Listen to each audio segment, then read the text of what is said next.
এই পৃথিবীতে থাকার কোনো জায়গা না, থাকতে হবে চিরকাল মাটিতে মিশে। কত স্বপ্নের বাড়িগুলো পড়বে দুনিয়ায়, তুমি চাইলেও আজ সেখানে থাকতে পারবে না। তোমাকে ফেলে আসা হবে মাটির গর্তে, তুমি চাইলেও আর সেখান থেকে দাঁড়াতে পারবে না। তোমার কোটি টাকার গাড়িবাড়ি পড়ে রবে দুনিয়ায়, অথচ নিজের হওয়া সত্ত্বেও আর কখনো ব্যবহার করতে পারবে না।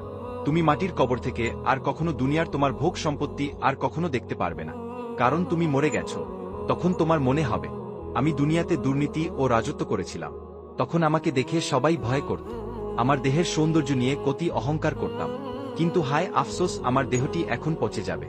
আমার সৌন্দর্য দেহকে পোকামাকড় খেয়ে ফেলবে। সবাই তারা তাদের নিজের কাজে ব্যস্ত থাকবে। কিছুদিন পর আমার দেহ মাটির নিচে পচে হারিয়ে যাবে। আমার দেহকে কেউ আর সংরক্ষণ করবে না।